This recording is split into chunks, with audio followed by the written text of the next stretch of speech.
دل جو فریش ہونے کے لیے واش روم کی طرف جا رہی تھی، اسود کے بلانے پر پاس آ کر بولی، جی پہلے آپ میری گڈ مارننگ کس دیں، دے دو پھر جا کر فریش ہونا۔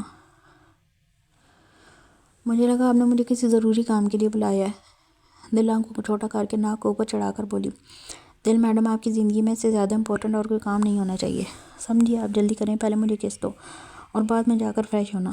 اسود دل کو ہاتھ سے پکڑ کر اپنے پاس کھینچتے ہوئے بولا، مجھے فریش ہونے کے لیے جانے دیں۔ دل شرما کر نظریں جھکائے ہوئے بولی، دل آپ کو شرمانا کسی دن آپ کی جان لے لے گا۔ دل کو یوں شرماتا ہوا دیکھ کر اسود کا دل 100 کی اسپیڈ سے دھڑکنے لگا اور دل کو فوراً سے بھی پہلے اپنی پناہوں میں چاہتا تھا۔ اسود جو اپنے دل کی ہارٹ بیٹ کو نارمل کرنے کے لیے دل کی نازک سی پنکھڑیوں پر جھکنے والا تھا کہ دل ہاتھ چھڑوا کر بھاگ نکلنے میں کامیاب ہو چکی تھی۔ دل میری بات سمجھ میں نہیں آ رہی، باہر اور مجھے کس دو۔ دل واش روم میں جا کر دروازہ بند کر چکی تھی۔ اگر نہ دوں تو کیا کر لیں گے؟ دل نے واش روم کے اندر سے آواز دی، اگر میں خود سے گڈ مارننگ کس لوں گا تو آپ کو میرا انداز بالکل بھی پسند نہیں آئے گا، کیونکہ میں کس بھی لوں گا اور آپ کی جان بھی، جو مرضی کھا لیں، میں تو فریش ہوئے بنا باہر نہیں آؤں گی۔ اوکے تو پھر سزا کے لیے بھی تیار ہے نا؟ آپ ایک کام کیوں نہیں کرتے؟ آپ پولیس کیوں نہیں جوائن کر لیتے؟ سارا دن مجرموں کو سزائیں دیتے رہنا جو آپ کا فیوریٹ مشغلہ ہے۔ اس پر بھی غور کر لوں گا، پہلے گھر کے مجرم آپ تو باہر نکلو، آپ کو تو سزا دے لوں، باقی کی بات بعد میں سوچوں گا۔ اسود کے نمبر پر اسد کا فون آ رہا تھا۔ اس بندے کو بھی چین نہیں ہے، وہ منہ میں بڑبڑایا تھا، اس کی شادی تک کروا کے دیکھ لی مگر اس خان کو اب بھی صبح صبح میری ہی یاد ستا رہی ہے۔ اسود موبائل اسکرین پر اسد کا نام جگمگاتا ہوا دیکھ کر مسکرایا۔ السلام علیکم، چین نہیں ہے تمہاری زندگی میں؟ صبح صبح اپنی بیوی کو چھوڑ کر مجھے فون گھمانے بیٹھ کے ہو۔ فون اٹھاتے ہی اسد پر چڑھ دوڑا تھا۔ چین تو مجھے تب آتا جب مجھے سیدھی بات بتاتے، مطلب ٹائیگر، مطلب تو مجھے تم سمجھاؤ کہ تمہارے ساتھ کیا ہوا ہے، تمہیں کیسے گولی لگی اور مجھے کیوں نہیں بتایا، اور باقی سب جن لوگوں کو تم نے بتانے سے منع کر رکھا ہے، میں نے آ کر ایک ایک کی جان نہ لی تو کہہ دینا۔ اسد نام نہیں ہے میرا، ان کی جرأت کہہ جائے تمہاری سیکیورٹی کے حوالے سے مجھ سے بات چھپانے کی۔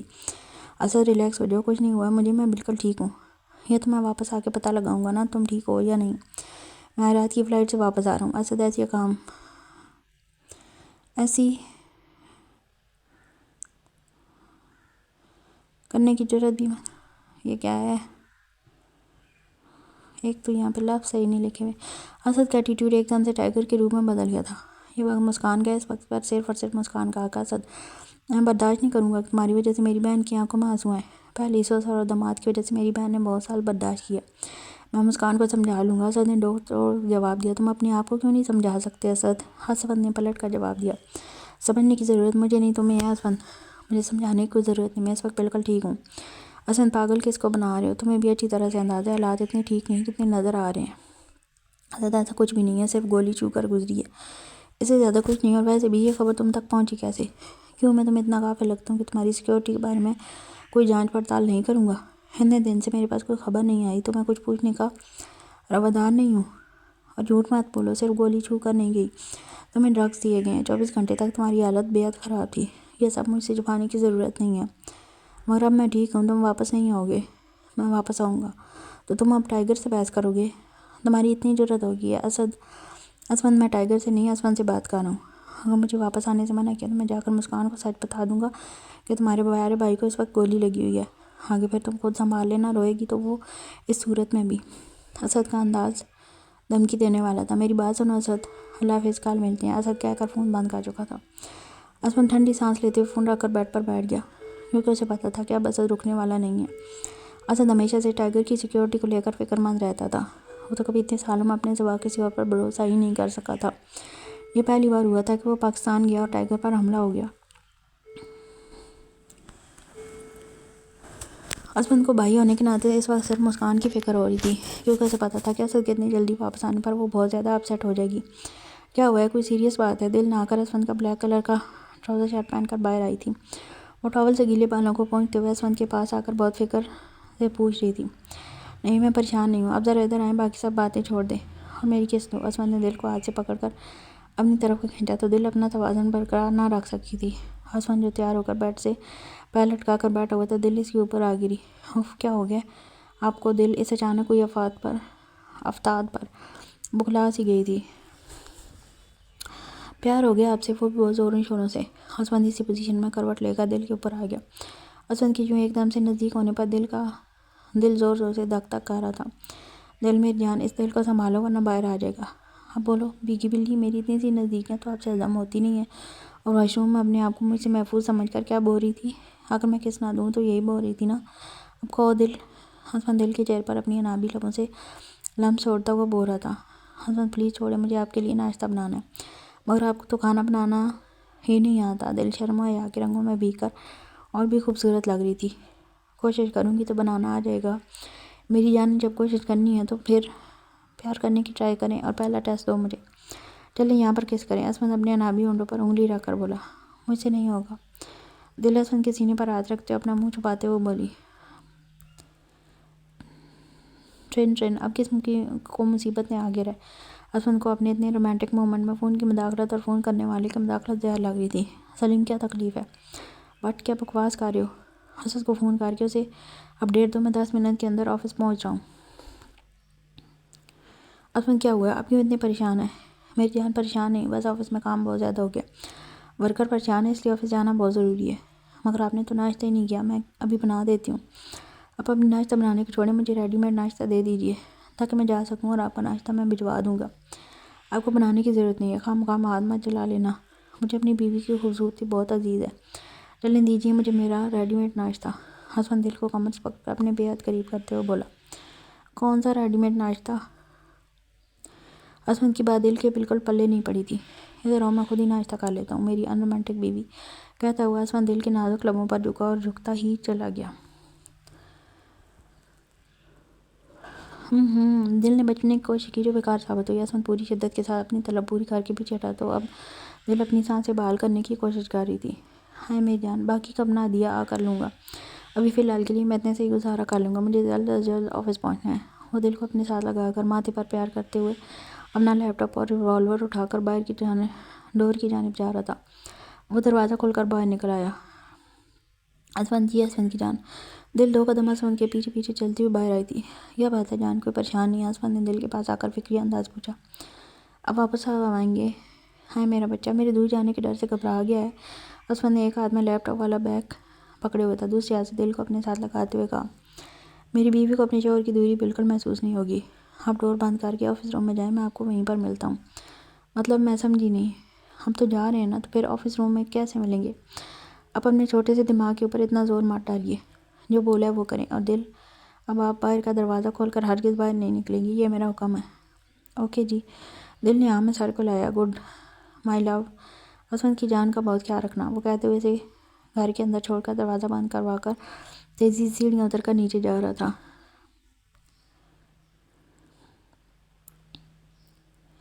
کیا بکواس کر رہے ہو سر میں سچ کہہ رہا ہوں. 100% پکی خبر ہے. اسد جو گھر سے مسکان کے لیے ناشتہ لینے نکلا تھا, اسے راستے میں کسی خاص بندے کا فون آیا. اسد نے امجد اور سلیم سے کتنی بار رابطہ کر کے یہ پوچھا کہ وہاں پر حالات قابو میں اور ٹائیگر ٹھیک ہے. بتایا تو امجد سلیم کا ایک ہی جواب تھا کہ سب کچھ نارمل ہے. مگر وہ شاید یہ بھول رہے تھے کہ جس کو مطمئن کرنے کی کوشش کر رہے ہیں اس کا نام اسد میر خان ہے, جسے لوگوں کے دماغ اور لہجے بہت اچھے سے پڑھنے آتے ہیں. اسد اپنے دماغ کو مطمئن کرنے کے لیے دبئی میں اپنے ایک خاص بندے سے بات کر رہا تھا, جس کی اس نے ڈیوٹی لگائی تھی کہ اسے ٹائیگر کی پل پل کی خبر دیں.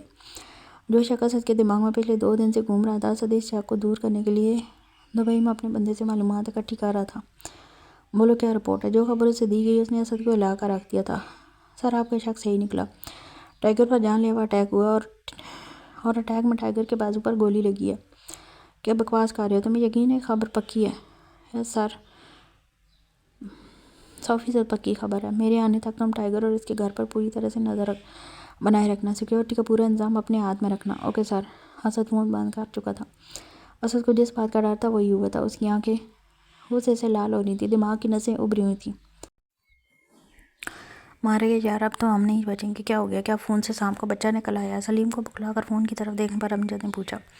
امجد بڑے مزے کے ساتھ مووی دیکھ رہا تھا جس میں کوئی موسٹ رومانٹک سین چل رہا تھا. سلیم کو بکلا کر بڑبڑاتے ہوئے دیکھ کر امجد نے سوال کیا تھا. یار اسد کا فون آ رہا ہے. کیا؟ اب تو سچ میں مارے گئے ہم. اسد کے ڈر سے امجد کو تو مووی کا سین بھی بھول گیا تھا. وہ اسد کے پاس آ کر ٹینشن سے اپنے بالوں کو جان لگا. امجد, سلیم اور توبہ کو اچھے سے پتا تھا کہ جب اسد کو پتہ چلے گا کہ ٹائیگر پر اٹیک ہوا ہے تو ان کی شامت تو پکی آنی ہی آنی ہے. اسد کو بتانے سے ٹائیگر نے منع کر رکھا تھا, مگر اب اسد کو نہ بتا کر جو قیامت اسد نے لے کر آنے والا تھا، سوچ کر ان تینوں کی جان نکلی جا رہی تھی۔ السلام علیکم۔ تمہارے سلام کی تو ماں کی۔ اسد سلیم کے فون اٹھاتے ہی چلایا، تم لوگوں کی اتنی اوقات کیسے ہو گئی؟ ہو کیسے گئی کہ تم لوگوں نے مجھے ٹائیگر پر ہونے والے اٹیک کے بارے میں نہیں بتایا؟ سر ٹائیگر کا حکم تھا کہ ہم آپ کو نہ بتائیں۔ تو ٹھیک ہے، ٹائیگر سے کہہ کر اپنے لیے پھانسی کی نئی رسیاں اور تخت منگوا لینا، تابوتوں کا انتظام میں خود کر لوں گا۔ میں رات کی فلائٹ سے واپس آ رہا ہوں، میرے آنے تک ٹائیگر یا دل آویز کو کھروچ تک بھی آئی تو میں اپنے ہاتھوں سے تم لوگوں کے ٹکڑے ٹکڑے کر کے جیک کو کھلاؤں گا۔ جیک ٹائیگر کے کتے کا نام تھا۔ سیکیورٹی کا انتظام 100% پورا کرو، رائٹ ناؤ، اوکے؟ بوند باند ہوتے ہی سلیم اپنے ماتھے پر آئے ہوئے پسینوں کی بوندوں کو صاف کر کے وہیں صوف پر ہی ڈھیر ہو گیا۔ سلیم کو اچھے سے پتا تھا کہ اسد کا غصہ جو ٹائیگر کی سیکیورٹی کو لے کر ہوتا تھا وہ انتہائی خطرناک ہوتا ہے۔ سلیم کو آج بھی پچھلے سال کا واقعہ یاد تھا، جب سلیم کی تھوڑی سی غفلت کی وجہ سے ٹائیگر کو گولی لگتے لگتے بچی تھی، تو اسد نے بنا سوچے سمجھے غصے سے سلیم کی ٹانگ پر گولی مار دی تھی۔ اس دن اگر ٹائیگر بیچ میں نہ آتا تو شاید وہ گولی سلیم کے دل پر لگتی اور آج وہ دنیا فانی سے کوچ کر چکا ہوتا۔ پتہ نہیں اب ہم لوگوں کو کیا بنے گا۔ میرے خیال سے ہم تینوں کو جا کر ٹائیگر قدموں میں گر جانا چاہیے، ٹائیگر سے کہنا کہ وہ اسد سے ہماری جان بچا لے۔ ہمارے پاس اور کوئی راستہ نہیں ہے۔ توبہ نے اپنا فری کا مشورہ پیش کیا۔ مسکان کب سے تیار ہو کر روم کے چکر لگا رہی تھی، اس کے پیٹ میں بھوک کے مارے چوہے دوڑ رہے تھے، مگر اسد کا کوئی اتا پتہ نہیں تھا۔ اسد آج آئینہ کہاں رہ گیا؟ مجھے بہت بھوک لگی ہے، وہ اپنے کمر پر ہاتھ رکھتے ہوئے راؤنڈ مار کر منہ میں بڑبڑا رہی تھی۔ ٹک ٹک ٹک، نیچے باہر والا ڈور بج رہا تھا، شاید اسد آ گئے ہیں۔ مسکان خوشی سے سیڑھیوں کو پھلانگتے ہوئے نیچے پہنچی تھی۔ مسکان صرف کھانے کی خوشی میں نہیں بھاگی تھی، سچ تو یہ تھا کہ مسکان سے اسد کی 1 گھنٹے بھر کی دوری اس کو سالوں سے بھی زیادہ طویل لگی تھی۔ ناشتے سے کہیں زیادہ بے قراری سے مسکان اسد کا انتظار کر رہی تھی۔ کون ہے؟ مسکان نے دروازے کے پاس آ کر آواز دی تھی۔ جی، آپ کا ادنا سا غلام۔ شور ہے بیوی جی۔ ہی اسد کے اتنا ڈائلاگ سن کر مسکان کی کی والی ہنسی نکلی۔ اسد باہر کے ڈور کی چابی گھر بھول گیا تھا۔ مسکان کے ہنستے ہوئے دروازہ کھولا، دونوں ہاتھوں میں کھانے والے پارسل پکڑ رکھے تھے۔ ادنا غلام شور جی، آپ باہر کیوں گئے تھے؟ اگر گئے تھے تو چابی لے کر جانا چاہیے تھی نا۔ مسکان کو مذاق سوچ رہی تھی۔ بیوی جی، میں تو باہر جانا ہی نہیں چاہتا تھا، مگر میری بکڑ بیوی کو بہت بھوک لگی تھی، مجبوری میں گیا تھا۔ بیوی جی کیا بتاؤں، میری بیوی بہت ظالم ہے۔ وہ بھی اسد تھا، مذاق میں اس کے پاس بھی کم نہیں تھا۔ تو آپ اپنی ظالم بیوی کے ظلم برداشت کیوں کرتے ہیں؟ میں آج اپنی بیوی کی ایسی طبیعت صاف کروں گا نا کہ آئندہ کبھی وہ مجھ پر ظلم نہیں کر سکے گی۔ مسکان شاید بھول گئی تھی کہ سامنے مقابل میں اسد میر خان کھڑا تھا، جس کو ہر سوال کا جواب بخوبی دینا آتا تھا۔ ہی بعد میں کر لینا، پہلے کھانا پکڑو۔ اسد کی گہری نظر مسکان پر تھی۔ وہ تو مسکان کو دیکھ کر پلکیں جھپکانا ہی بھول چکا تھا کہ مسکان لگی اتنی خوبصورت رہی تھی۔ مسکان نے اس وقت فل ریڈ کلر کی فراک پہن رکھی تھی اور اس کے اوپر سلور کلر کے داغوں اور موتیوں سے گلے اور بازو پر بہت کم مگر نفیسہ کام کیا ہوا تھا۔ دونوں ہاتھوں میں پھولوں کے کلیچے پہنے ہوئے تھے، کانوں میں وائٹ گولڈ کی پلین بالیاں، خوبصورت گہری کالی آنکھوں پر لائنر لگا کر اسے اور بھی خوبصورت بنا دیا گیا تھا۔ گنی پلکوں پر لگا ہوا مسکارا ایسے لگ رہا تھا جیسے لیشز لگا رکھی ہوں۔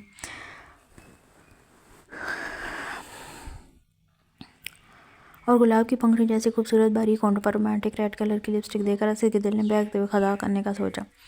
دودھ کی جیسی گوری پھولی ہوئی گال پر لائٹ سا بلش آن، یہ جو اس کے گورے رنگ گالوں کو نیچرل پنک بنا رہا تھا۔ کالے ریشمی لمبے بال جن کو نیچے سے ہلکا سا کرل کیا ہوا تھا، کچھ بال آگے کر رکھے تھے اور کچھ بال پیچھے کمر پر جھول رہے تھے، اور دوپٹہ شاید دروازے کی کھٹ کھٹ کی آواز سن کر بھاگتے ہوئے مسکان گلے میں ڈالنا ہی بھول گئی تھی۔ پیروں میں ریڈ کلر کی پنسل ہیل والی سینڈل جس کے 2 باریک باریک اسٹیپ تھے، ریڈ کلر کی سینڈل میں اس کے سفید پیر جگمگا رہے تھے۔ اس وقت وہ اسد کے لیے کڑا امتحان بن کر سامنے کھڑی تھی۔ اسد نے مسکان کو دیکھ کر ٹھنڈی آہ بھرتے ہوئے کہا، پرنسس، میرے ہاتھ سے یہ پارسل پکڑیں۔ میں کیوں پکڑوں؟ میں تو ابھی نئی دلہن ہوں، اس لیے میں کوئی کام نہیں کروں گی، آپ خود ہی لے کر آئے ہیں، وہ کہتے ہوئے ٹک ٹک کرتی ہوئی اندر چلی گئی۔ اچھا جی، تو یہ بات ہے۔ اسد اندر داخل ہوتے ہی اپنی ایک ٹانگ سے دروازے کو بند کر کے ڈائننگ ٹیبل پر آ کر ناشتے والے پارسل رکھ دیے۔ وہ کچن کی طرف جاتی ہوئی مسکان کی طرف لپکا تھا، جو کچن سے ناشتے کے لیے برتن لینے جا رہی تھی۔ خان کی جان کدھر جا رہی ہو؟ کھانے کے لیے برتن لینے، مجھے بہت بھوک لگی ہے۔ بھاڑ میں جائے آپ کی بھوک، پہلے آپ میری باہوں میں آ کر میری شدید بھوک مٹانے کا انتظام کریں۔ اسے کو ہاتھ سے پکڑ کر اپنی طرف کھینچتے ہوئے گھما کر اس کی پشت اپنے سینے سے لگا کر باہوں میں کس لیا۔ بڑے ہی ظالم شوہر ہیں، آپ کو اپنی بیوی کی بھوک کی پرواہ نہیں ہے۔ ہاتھ کو چھڑوا کر کچن میں جانے لگی۔ ادھر آئیں تو صحیح، کس نے کہا تھا کہ میرا فیوریٹ کلر پہن کر قاتل حسینہ بن کر گھومنے کو؟ مجھے ناشتہ کرنے سے پلیز، پہلے ہی اتنا لیٹ ناشتہ لے کر آئے ہیں۔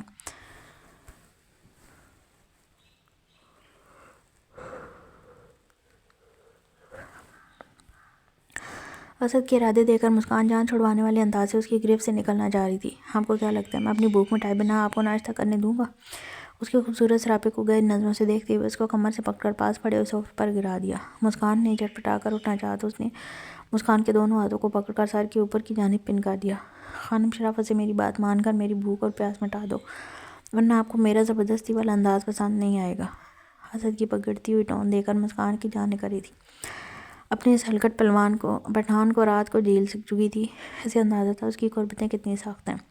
اسد، مجھے بہت بھوک لگی ہے، پلیز چھوڑے مجھے۔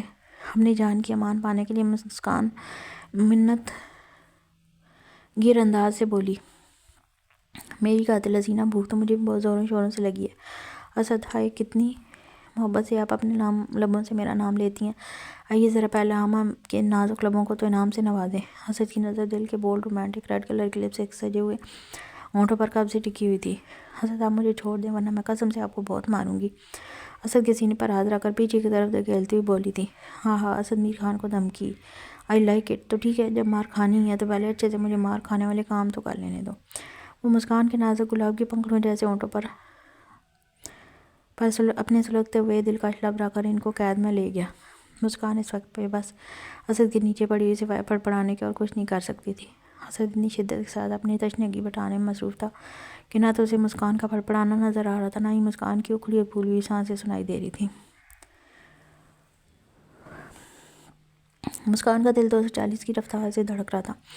مسکان کا دل اسد کے دل کے ساتھ سنائی دے رہا تھا۔ اس وقت اسد اپنی دھن میں مست اپنے من کی پیاس کو بجھا رہا تھا۔ مسکان کو جب لگنے لگا کہ اس کی سانس رک رہی ہے تو اس نے اسد کے سینے پر ہاتھ رکھتے ہوئے زور سے پیچھے کیا تھا۔ اسد کی اپنی سانسیں بھی بڑی بے ترتیب ہو رہی تھیں۔ مسکان کی آنکھوں کونوں میں آنسوؤں کا پانی جمع ہو چکا تھا، کیونکہ اسد نے جس شدت سے مسکان کے ہونٹوں پر کس کی تھی، اسد کے پیچھے ہٹنے پر اس کا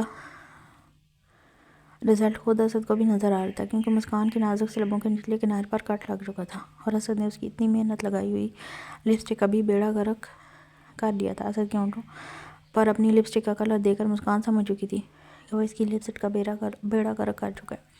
مسکان کو اپنی لپسٹک خراب ہونے پر بہت غصہ آ رہا تھا۔ پیچھے ہٹیں، آپ خود کو سمجھتے کیا ہیں، غصے سے کہہ کر اسد کو دھکا دے کر اسد کے اوپر آ گئی اور اسد کے کالر کو اٹھا کر اسد کی گردن پر پورے زور سے اپنے دانت کاٹ دیے۔ مگر مسکان یہ بھول گئی تھی کہ وہ اسد میر خان ہے، وہ فولادی شیر ہے، انہی کے کاٹنے سے اسے کچھ فرق نہیں پڑنے والا تھا۔ وہ بڑے آرام سے نیچے لیٹا رہا اور اسد ساتھ ہی ساتھ مسکان کی حرکت پر مسکرا بھی رہا تھا۔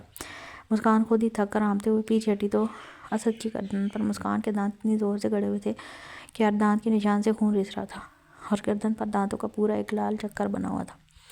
بس تھک گئی میری بیوی؟ اسد مسکان کو پیچھے ہٹتے ہوئے دیکھ کر مسکرا کر کراتے ہوئے بولا تھا۔ ویسے میری بیوی میں یہ ٹیلنٹ بھی موجود ہے، جان کر بہت اچھا لگا۔ پرنسس، اب آپ نے بدلہ لے لیا، اب میری باری۔ مسکان کی کمر میں ہاتھ ڈال کر کھڑا ہو گیا تھا، آنکھ کو دبا کر بولا تھا، انداز بہت شرارتی سا تھا۔ اب جلدی سے کھانا کھا لیتے ہیں، اس کے بعد میری باری۔ کس چیز کی باری؟ مسکان جلدی سے گھبرا پھولی۔ آپ کی کوئی باری نہیں ہے، بس کھیل ختم ہو گیا، بے فکر رہو، میں آپ کی طرح دانتوں سے نہیں کاٹوں گا، اب کی سانسیں پی کر اپنا بدلہ لوں گا۔ مسکان کو کمر سے پکڑ کر کھڑا ہوا تھا، اس کو اپنی جگہ سے ہلنے نہیں دے رہا تھا۔ ایسے کیسے میری جان، کھیل ختم ہو گیا؟ کھیل تو ابھی شروع ہوا ہے۔ اسد مسکان کو گھبرایا ہوا دیکھ مزے لے رہا تھا۔ ہاں، پریشان ہوں، اب میری باری، اس کے بعد پھر سے آپ کی ہی باری ہی ہوگی۔ مجھے کوئی باری نہیں لینی۔ ہاں جی، کیونکہ میری جان نے ایک ہی بار میں اپنی ساری کسر پوری کر لی ہے۔ مطلب یہ دیکھیے پرنسس، اسد نے اپنی گردن سے تھوڑا سا کالر ہٹایا تو مسکان نے اسے کر اپنے منہ پر ہاتھ رکھ لیا۔ اوف اللہ میاں، یہ مجھے کیا ہو گیا؟ سوری۔ مسکان اسد کے نزدیک ہو کر نشان پر اپنے منہ سے پھونک مارنے لگی۔ لائیے میں اس پر دوا لگا دیتی ہوں۔ نہیں میری جان، آپ کو پریشان ہونے کی ضرورت نہیں ہے، آپ آرام سے کھانا کھائیں اور اس کے بعد ہاتھوں سے نہیں اپنے لبوں سے روم میں جل کر مرہم لگائیے گا۔ اسد کی بات پر مسکان نے شرما کر نظر جھکا لی۔ آپ کو کچھ نہیں ہو سکتا، اتنا بڑا زخم کھانے کے بعد بھی آپ کی حرکتیں وہی کی وہی ہیں۔ مسکان مسکراتے ہوئے کچن میں برتن لینے چلی گئی۔ پرنسس، ابھی سے میری حرکتیں دیکھ کر گھبرا گئی ہو، ابھی تو آپ کو ساری عمر اسد میر خان کو جیلنا ہے، آپ میری محبت کی بارشوں سے یوں بھاگ نہیں سکتی۔ آخر میری اسی محبت کے لیے تو میری پیاری بیوی روز راتوں کو روتی تھی، میری تصویروں کو اپنے ان خوبصورت لبوں سے چوم کر سینے سے لگا لیتی تھی. اب پورے کا پورا اسد میر خان حاصل ہے تو میڈم منہ لگانا پسند نہیں کرتی. تصویروں میں اسد بہت اچھا اور معصوم تھا، اس لیے اس کی تصویریں سینے سے لگا کر ہوتی تھی. مسکان کچن سے ہی جواب دے رہی تھی. پرنسس، وہ اسد کا بچپن تھا، یہ جوانی ہے میری جان. مقابل بھی اسد خان تھا جس کو ہر بات کا جواب وقت پر آتا تھا. ابھی تو آپ کے کہنے کے مطابق میں آپ کو منہ نہیں لگاتی تو آپ نے میرا حشر کر دیا. اگر منہ لگاؤں گی تو قسم سے آپ میری جان لے کر ہی چھوڑیں گے.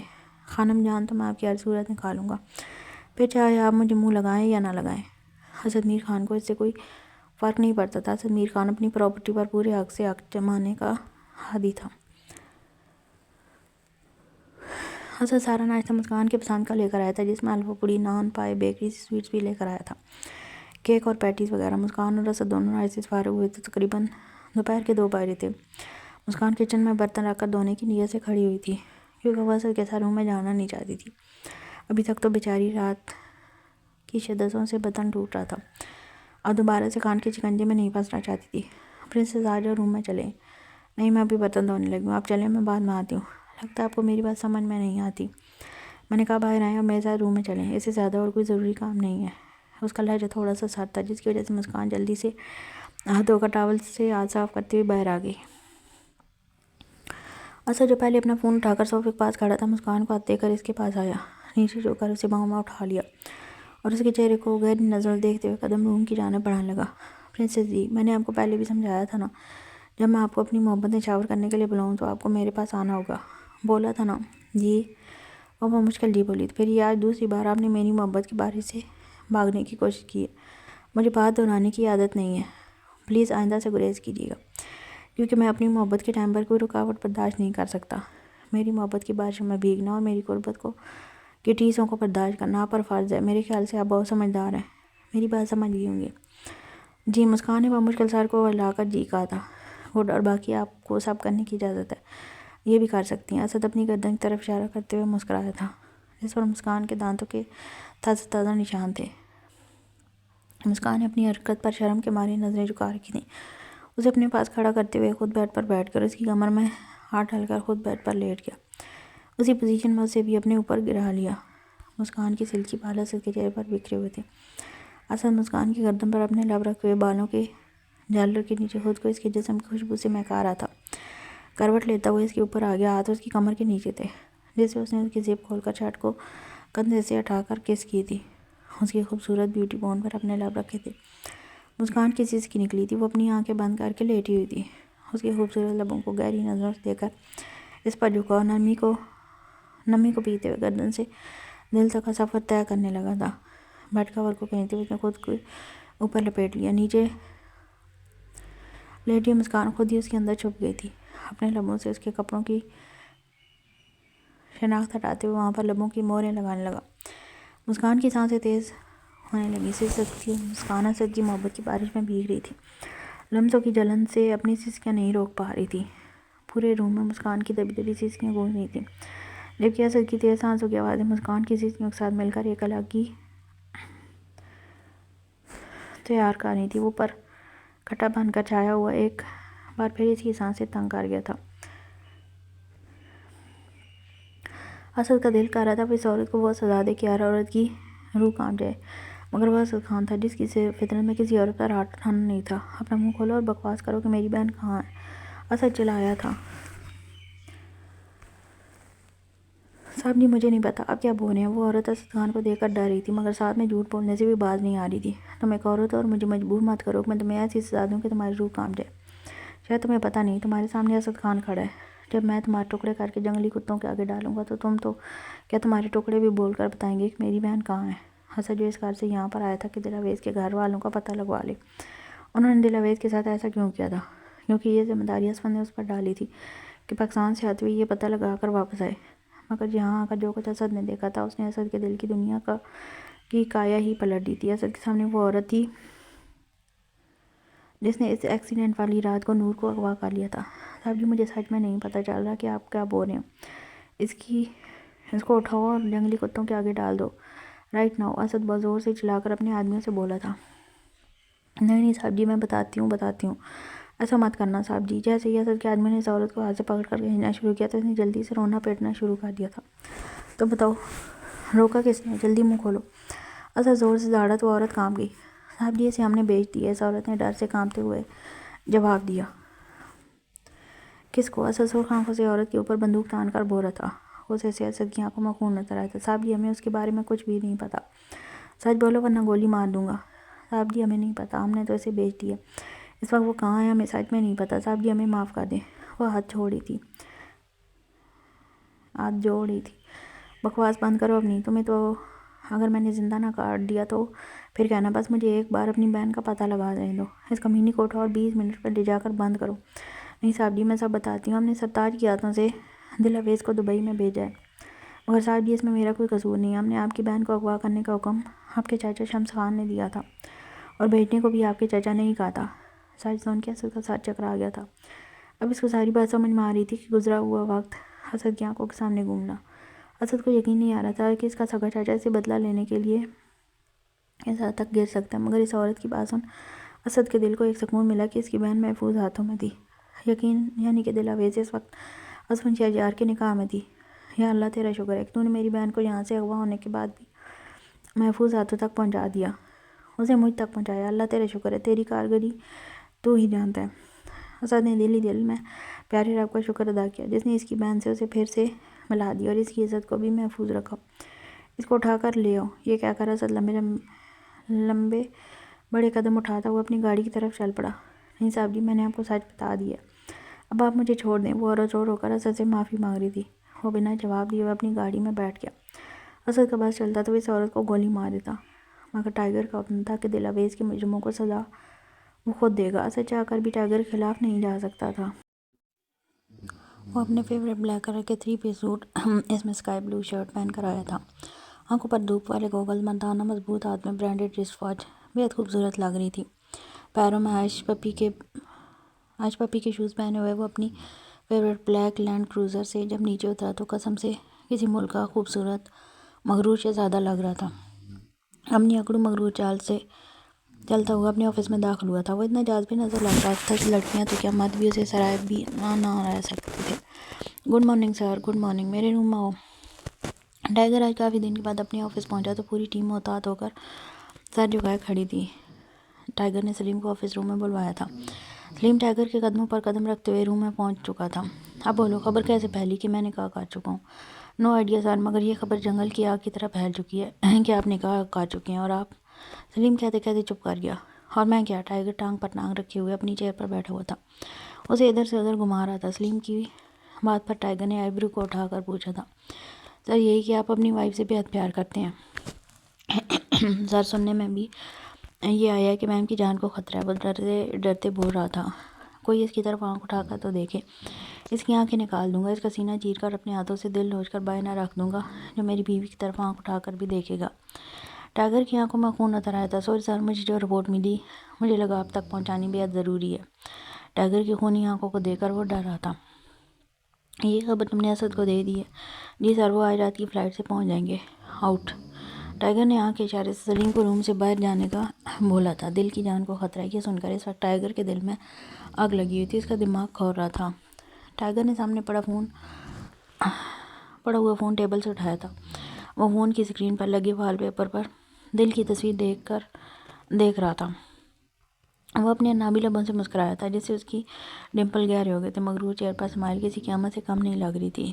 ٹائیگر نے اپنے گھر کے آفس روم کا کیمرہ لیپ ٹاپ پر زوم کر کے دیکھا تو دل اسمند کے کہنے کے مطابق آفس روم میں بیٹھی اسمند کا انتظار کر رہی تھی۔ وہ صوفے پر بیٹھی ہوئی اپنے بالوں کے لٹوں سے کھیلتی ہوئی معصوم سی بچی لگ رہی تھی۔ دل ڈر کے اپنی کرسی سے اچھل کر کھڑی ہو گئی تھی۔ ٹائیگر کے پورے گھر میں خفیہ مائک اور کیمرے لگے ہوئے تھے۔ اسمند نے مائک پر آواز دی تو دل اسمند کی آواز سن کر ڈر کر کرسی سے کھڑی ہو گئی۔ وہ سمجھ نہیں پا رہی تھی کہ آواز کہاں سے آ رہی ہے۔ آپ کہاں ہیں؟ آپ کے دل میں؟ دل روم میں ادھر ادھر نظریں دوڑانے کے بعد پریشان ہو کر اپنے ہونٹوں کو چبانے لگی۔ دل ان بیچاروں کو چھوڑ دو، ان کا کوئی قصور نہیں ہے، ہر بات پر ان پر ظلم کرنا چھوڑ دو میری جان، اور سامنے لیپ ٹاپ پر دیکھو۔ دل نے سامنے لیپ ٹاپ پر دیکھا تو وہ آفس بیٹھا ہوا تھا۔ دل اسمند کو دیکھ کر کھل اٹھی تھی۔ میری جان کیا کر رہی ہے؟ کچھ بھی نہیں، بور ہو رہی ہوں۔ اچھا جی، بور کیوں ہو رہی ہو؟ کیونکہ مجھے آپ کے بنا گھر اچھا نہیں لگ رہا۔ دل نے اتنی معصومیت سے کہا جیسے ایک چھوٹا بچہ اپنے کھلونے سے دور رہ کر اداس جاتا ہے۔ دل کی کیفیت بالکل اس وقت ویسی ہی تھی۔ صدقے جاؤں آپ کی معصومیت پر، میری جان چند گھنٹوں کی بات ہے، اس کے بعد میں اپنی جان کے پاس آ جاؤں گا۔ منہ اوپر کریں اور مجھے مسکرا کر دکھائیں، آپ مجھے یوں اداس اچھی نہیں لگتی۔ میری طرف دیکھو دل، شاباش، جلدی سے مسکرا کر دکھاؤ، ویری گڈ، اب جلدی سے جاؤ اور دروازہ کھولو، باہر امجد کھڑا ہوگا، وہ آپ کے لیے ناشتہ لے کر آیا ہے، آپ وہ لے کر آئیں۔ اسمن نے پورے گھر میں کیمرے اور مائک لگائے ہوئے تھے، جس کی وجہ سے اسمن پورے گھر کو دیکھ سکتا تھا۔ امجد ناشتہ لے کر پہنچ گیا، ٹائیگر یہ دیکھ چکا تھا۔ السلام علیکم بھابی جی، امجد نے نظروں کو جھکا کر سلام کیا تھا۔ وعلیکم السلام، یہ آپ کے لیے کھانا ٹائیگر صاحب نے بھیجا، تھینک یو۔ وہ دل 2 پارسل لے کر آفس روم میں واپس آ گئی۔ یہ والا پارسل کھولو، اسمن نے ہاتھ سے اشارہ کیا۔ امجد 2 پارسل دے کر گیا تھا۔ دل نے جیسے ہی پارسل کھولا، اس کے اندر بہت ہی خوبصورت موبائل دیکھ کر دل بہت خوش ہوئی۔ یہ کس کے لیے ہے؟ وہ موبائل کو پارسل سے نکال کر بہت چہکتی ہوئی بولی تھی، یہ اسمن کی جان کے لیے، اس میں میرا نمبر سیو ہے، آپ جب چاہیں مجھ سے بات کریں۔ Thank you. دل اتنا مہنگا اور خوبصورت موبائل اپنے لیے دیکھ کر بہت خوش ہو رہی تھی۔ میری جان کو پسند آیا؟ بہت زیادہ، جی بہت زیادہ، بہت پر زور دیتے ہوئے مسکرا کر بولی تھی۔ تو ٹھیک ہے، اپنا تھینک یو میں آپ سے رات کو آ کر لوں گا۔ دل کو پتہ تھا کہ اسمن کیا بول رہا ہے، اس لیے شرما کر اپنا موبائل دیکھ کے جا رہی تھی۔ میری چھوئی موئی، اگر شرما لیا ہو تو آپ مجھے ناشتہ کر کے دکھا دو۔ وہ دل اس طرح شرمایا وہ دیکھ کر ہنستے ہوئے بولا تھا، نہیں میں رات کو آپ کے ساتھ کھاؤں گی، ابھی تو ناشتہ کر کے نہیں گئے نا؟ نہیں، میں تو ناشتہ کر کے آیا ہوں، بہت جوسی ناشتہ تھا، اس کا ٹیسٹ ابھی تک میرے لبوں پر ہے۔ اسمن پلیز چپ ہو جائیں، دل کا یوں شرمانا ہی تو اسمن کو بہت پسند تھا۔ دل شرما رہی تھی اور اسمن جان لٹاتی ہوئی نظروں سے اسے دیکھ رہا تھا۔ دل، تم مجھے اس طرح مسکراتے ہوئے اچھی لگتی ہو، تمہاری طرف آنے والی گرم ہوا کا رخ بھی میں پلٹ دوں، جو لوگ تمہاری جان کے لیے خطرہ بنیں گے میں ان کے کلیجے نوچ لوں گا۔ اور اپنے دماغ میں سوچ رہا تھا۔ اسد جب سے گھر واپس آیا، مسکان ایک چیز نوٹ کر رہی تھی کہ اسد کسی گہری سوچ میں پڑا ہوا تھا۔ وہ خوش بھی تھا کیونکہ وہ سوچتے ہوئے بار بار مسکرا رہا تھا۔ جناب کیا بات ہے، بڑے اکیلے اکیلے مسکرایا جا رہا ہے؟ ہاں پرنسس، بات ہی بہت خوشی کی ہے۔ اچھا مجھے بھی تو پتہ چلے کہ آپ کو ایسا کون سا خزانہ مل گیا ہے۔ جو وہ مسکراتے ہوئے اس کے پاس بیٹھ گئی تھی۔ پرنسس پلیز، آپ میری بات کو سمجھنے کی کوشش کرنا، میں آپ کو اس وقت کچھ بھی نہیں بتا سکتا، مگر بہت جلد میں آپ کو اپنی خوشی کا راز بتا دوں گا۔ اسد نے مسکان کے ہاتھ کو نرمی سے پکڑ کر اپنے مضبوط ہاتھ میں قید کیا تھا۔ اسد پلیز اتنا سسپینس مت کریٹ کریں، مجھے ڈر لگ رہا ہے۔ خان کی جان، ڈرنے کی ضرورت نہیں ہے، سمجھنے کی ضرورت ہے۔ اسد آج رات کی فلائٹ سے دبئی واپس جا رہا تھا۔ جانا تو اسد کا پہلے سے ہی کنفرم تھا، جب سے اسے یہ پتہ چلا تھا کہ ٹائیگر پر اٹیک ہوا ہے۔ اسد جلد از جلد واپس دبئی پہنچنا چاہتا تھا، کیونکہ وہ ٹائیگر کی جان کے ساتھ کسی بھی طرح کا رسک نہیں لے سکتا تھا۔ مگر آج سلیم سے بات ہونے کے بعد جانا اور بھی ضروری ہو گیا تھا، کیونکہ ٹائیگر اور دل اویس کی نکاح کے بعد مافیا میں جنگل کی آگ کی طرح پھیل چکی تھی۔ مافیا کے جو لوگ ٹائیگر کے دشمن تھے، ان کی آج ٹائیگر کی کمزوری لگ چکی تھی، اور سلیم کی خبر کے مطابق دل اویس کی جان کو خطرہ تھا۔ وہ لوگ دل اویس پر اٹیک کر کے ٹائیگر کو کمزور کرنا چاہتے تھے، اس لیے آج رات کو یہ اسد کا وہاں پر جانا بے حد ضروری ہو گیا تھا۔ مگر یہ بھی سچ تھا، وہ مسکان کو یوں روتے ہوئے چھوڑ کر نہیں جا سکتا تھا۔ جن آنکھوں میں وہ خوشیاں دیکھنا چاہتا تھا، ان میں اپنے نام کے آنسو کیسے بھر کے جانے کی ہمت کرتا۔ اسد کی ٹکٹ کنفرم ہو چکی تھی۔ اسد کو پتہ تھا کہ سب سے مشکل مرحلہ مسکان سے جانے کی اجازت لینا ہے۔ مسکان، مجھے واپس جانا پڑے گا، بہت ضروری کام ہے۔ بس اسد کے کہنے کی دیر تھی کہ اس کے مسکراتے ہنستے چہرے پر ویرانی چھا گئی۔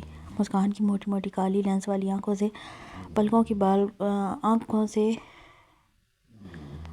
بال کو توڑتے ہوئے آنسو کی بچھاڑ چکی تھی۔ پرنسس پلیز رونا مت، ورنہ میں نہیں جا سکوں گا۔ وہ اسے اپنے قریب کرتے ہوئے ساتھ لگا کر چپ کروا رہا تھا۔ آپ سے کس نے کہا کہ میں آپ کو جانے دوں گی؟ مسکان نے روتے ہوئے بھیگی پلکوں کو اٹھا کر جب اسد کی طرف دیکھ کر جواب دیا تو اسد کو ایک پل کے لیے اپنا دل رکتا ہوا محسوس ہوا تھا۔ مسکان کی آنکھوں میں اتنا ڈر تھا کہ اسد مسکان کی آنکھوں میں دیکھ ہی نہ سکا۔ پرنسس جانا ہے، بے حد ضروری ہے، ورنہ کس کمبخت کا دل کرتا ہے اپنی اتنی خوبصورت بیوی کو چھوڑ کر جانے کو؟ ایسا کون سا کام ہے جو آپ کو شادی کے دوسرے دن ہی اپنی بیوی کو چھوڑ کر جانا پڑا ہے؟ وہ چیخوں کے ساتھ روتے ہوئے بمشکل بولی تھی۔ میری بات سمجھنے کی کوشش کرو مسکان، نہیں آپ سمجھنے کی کوشش کریں، وہ اسد کی بات کو کاٹتے ہوئے بولی تھی۔ ہمیشہ میں ہی کیوں سمجھنے کی کوشش کروں؟ جب آپ کا دل چاہا آپ کو مجھ سے پیار ہو گیا، جب آپ کا دل چاہا آپ نے نکاح کر لیا، جب آپ کا دل چاہا مجھ سے دور چلے گئے۔ آپ کا دل نہیں چاہا تو 10 سال تک مجھے فضول سمجھ کر کبھی مجھ سے بات کرنے تک کی ضرورت محسوس نہیں کی۔ جب آپ کا دل اچانک واپس آ کر مجھے اپنی زندگی میں واپس سے شامل کر لیا، اور اب آپ کا دل پھر چاہا تو آپ مجھے چھوڑ کر ضروری کام سے دبئی واپس جانا چاہتے ہیں۔ ہر بار قربانی مسکان ہی کیوں دے، ہر بار میں ہی کیوں سمجھوں؟ وہ ہچکیوں سے رو رو کر بول رہی تھی۔ مسکان اپنے دل کی بڑاس نکال کر روتے ہوئی اپنے ہاتھوں کی پشت سے بڑی بے دردی سے اپنی نازک سی گالوں کو رگڑتے ہوئے وہاں سے اٹھ کر جا رہی تھی۔ پرنسس واپس آؤ، مجھے نہیں آنا، کہتی ہوئی روم سے باہر جانے کے لیے ابھی ڈور کے ہینڈل پر ہاتھ رکھی تھا کہ اسد بیڈ سے نیچے تیز رفتار سے اتر کر مسکان کے سامنے آ گیا۔ مسکان کی کمر میں ہاتھ ڈال کر اسے اپنے قریب کر لیا۔ اسد نے مسکان کو اپنے اتنے قریب کر رکھا تھا کہ مسکان کے نازک کانپتے ہوئے ہونٹ اسد کے نابی سلگتے ہوئے ہونٹوں سے ٹکرا رہے تھے۔ اب بولو، کیسے کہا کہ آپ میرے پاس نہیں آئیں گی؟ کتنی بار بولا ہے مسکان کہ جب میں آپ کو اپنے پاس بلاؤں تو میں بدلے میں انکار نہیں سننا چاہتا۔ اسد مسکان کی گردن پر اپنے ہونٹوں کے گرم گرم لمس چھوڑتے ہوئے اپنی بات اس تک پہنچا رہا تھا۔ یوں صرف مجھ پر ہی فرض ہے کہ جب آپ مجھے اپنے پاس بلائیں تو میں انکار نہیں کر سکتی، مگر جب آپ کا جب دل چاہے مجھے سانسوں سے زیادہ قریب کر لیتے ہیں، جب دل چاہتا ہے تو ہزاروں میل دور چلے جاتے ہیں۔ دونوں ہاتھ اسد کے سینے کے اوپر رکھ کر پیچھے کی طرف دھکیلتی ہوئی بولی تھی، مگر وہ اسد کو اپنی جگہ سے 1 انچ بھی ہلانے میں کامیاب نہیں ہو سکی۔ مسکان کی نازک جان شاید وہ اسے میں یہ بھول گئی تھی کہ اس کے سامنے 6 فٹ کا خوبرو نوجوان پٹھان کھڑا ہے، جس کا سینہ کسی مضبوط چٹان کی مانند تھا، جس پر ہاتھ زور سے مارنے کی وجہ سے مسکان کو اپنی ہتھیلیوں میں شدید درد محسوس ہو رہا تھا۔ ہاں ہے مجھے حق کہ میں جب چاہوں آپ کو اپنی سانسوں سے بھی زیادہ قریب کر لوں، مگر آپ مجھے خود سے دور کریں، یہ حق اسد میر خان نے آپ کو نہیں دیا۔ اسد پاگلوں کی طرح مسکان کے چہرے کا طواف کر رہا تھا اور اپنے نابی سلگتے ہوئے ہونٹوں کے لمس چھوڑے جا رہا تھا۔ مسکان کی سانسیں تیز ہونے لگی تھی۔ ہاں مجھے ایک ہی بار کیوں نہیں مار دیتی؟ یہ بار بار مجھ سے آپ کی جدائی کا دکھ برداشت نہیں ہوتا۔ وہ اسد کی باہوں میں پگھلنے لگی تھی۔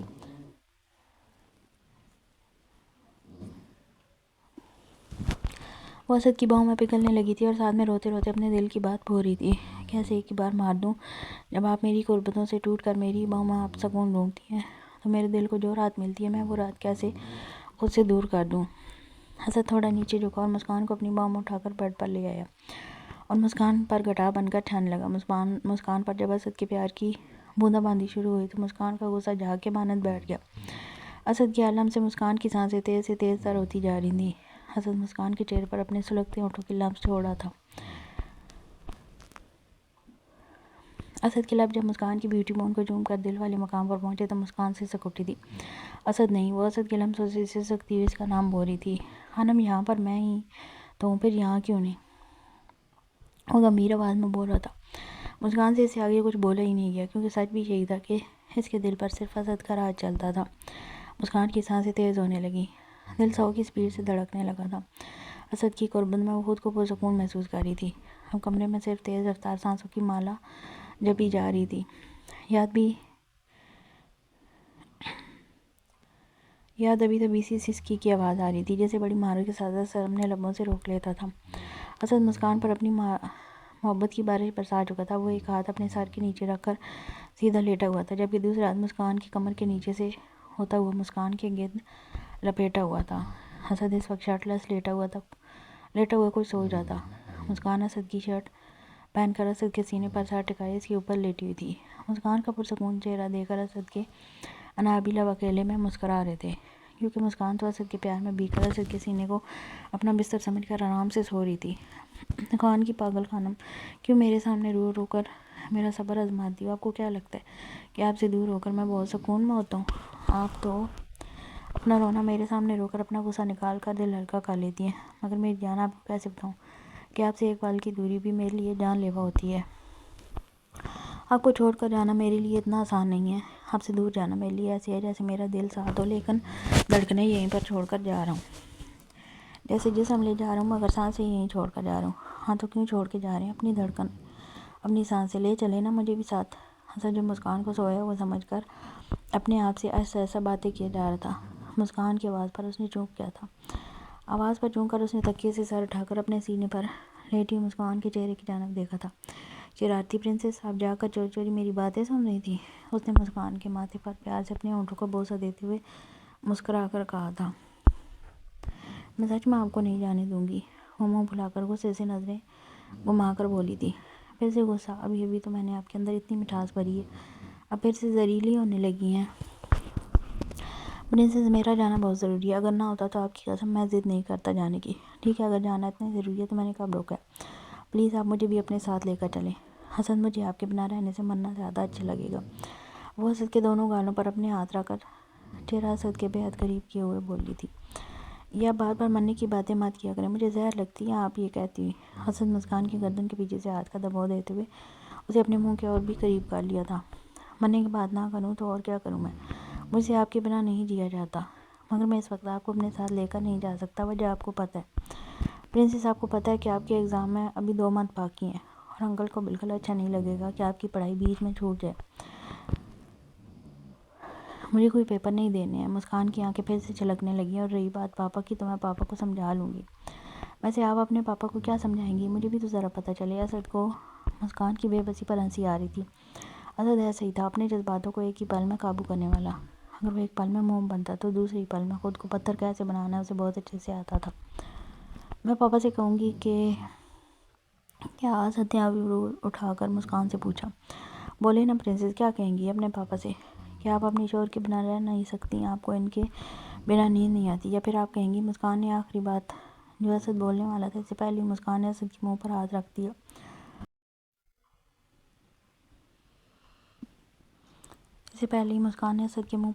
اور نفی میں سر کو لاتے ہوئے شرم سے لال ہونے لگی تھی۔ آپ کو پتہ، آپ بہت بے شرم قسم کے آدمی ہیں۔ اسد نے مسکراتے ہوئے مسکان کے ہاتھ کو نرمی سے پکڑ کر اپنے منہ سے ہٹا کر اپنے لبوں سے چوم کر آنکھ دبائی تھی۔ بہت اچھے سے پتہ ہے میں انتہائی بے شرم انسان ہوں، مگر یقین جانو میرے اندر کی ساری بے شرمیاں آپ کے سامنے آنے سے ہی نکل کر سامنے آتی ہیں۔ پھر سے سارا کیسا اسد مسکان پر ڈال چکا تھا۔ مسکان، اب میری بات غور سے سنیں، جو بات میں بولنے والا ہوں شاید اس کے بعد مجھے آپ کو کسی قسم کی صفائی نہ دینی پڑے۔ وہ سیریس ہو کر بولا تو مسکان اسد کی بات کو غور سے سننے لگی۔ آپ کے لیے خوشخبری ہے کہ نور ہمیں مل چکی ہے۔ کیا آپ سچ بول رہے ہیں؟ وہ حیران آنکھوں سے پوچھ رہی تھی۔ ہاں بالکل سچ، اور اس سے بھی بڑی ایک خوشخبری ہے آپ کے لیے۔ وہ کیا؟ مسکان نے بڑی تجسس سے اسد کی آنکھوں میں آنکھیں ڈال کر پوچھا تھا۔ مسکان اب بھی اسی پوزیشن میں اسد کے سینے کے اوپر لیٹی ہوئی تھی۔ آپ کو پتہ ہے نور کی شادی کس سے ہوئی ہے؟ کیا نور کی شادی بھی ہو گئی ہے؟ مسکان بیچاری پر ایک سے بڑھ کر ایک راز افشاں ہو رہے تھے۔ جی ہاں، نور کی شادی ہوگی، اور ان کے شوہر کا نام اسفند شہریار ہے۔ کیا مطلب؟ اسے اپنے کانوں پر یقین نہیں آ رہا تھا۔ مطلب یہ کہ نور آپ کی بھابھی ہیں۔ مسکان نے بڑی بے یقینی سے اسد کی طرف دیکھ رہی تھی۔ اس کا مطلب اس دن بھائی نے جس لڑکی سے مجھے بھابھی کہہ کر ملوایا تھا وہ نور تھی، مگر بھائی تو اس کا نام دل کہہ کر پکارے تھے۔ ہاں، کیونکہ گھٹیا لوگوں نے میری بہن کا نام نور سے بدل کر دل آویز رکھ دیا تھا۔ ان لوگوں کا نام لیتے ہوئے غصہ اسد کی آنکھیں ایک دم سے لال انگارہ ہو گئی تھی۔ اسد کی یہ حالت دیکھ مسکان نے جلدی سے بات کا رخ بدل لیا۔ اور بھائی اور نور ایک ساتھ کتنے پیارے لگ رہے تھے، مگر اسد بھائی نور کو صرف دل کہہ کر ہی کیوں بلا رہے تھے؟ کیونکہ آپ کے بھائی کو دوسروں پر دھونس جمانے کا بہت شوق ہے، اس لیے اپنی مرضی میری بہن کا نام بھی بدل لیا اور اس کے ساتھ زبردستی نکاح بھی کر لیا۔ کیا بھائی نے نور کے ساتھ زبردستی نکاح کیا؟ مسکان نے پریشان ہو گئی تھی۔ اسد کو اپنی غلطی کا احساس ہوا کہ مسکان اس کی بات سے کافی پریشان ہو گئی تھی۔ پرنسس، میں مذاق کر رہا تھا، اسفند سے زیادہ اچھا شوہر نور کو کبھی نہیں مل سکتا تھا۔ اسفند نور سے بے حد محبت کرتا ہے، اور میں خوش ہوں کہ میری بہن اسفند شہریار کی بیوی ہے جو اس کی حفاظت بھی مجھ سے زیادہ کر سکتا ہے۔ اسد کی پوری بات سن کر مسکان کی جان میں جان آئی تھی۔ اب بتاؤ پرنسس، میرا جانا ضروری ہے نا؟ میں نور کو مل کر بتانا چاہتا ہوں کہ میں اس کا سگا بھائی ہوں۔ پلیز اب آپ روئے بنا میری تیاری کروا دیں پلیز۔ مسکان کی پلکیں تو اسد کے جانے کے نام سے پھر سے بھیگ گئی تھی، مگر اس نے ہاں میں سر کو ہلا دیا۔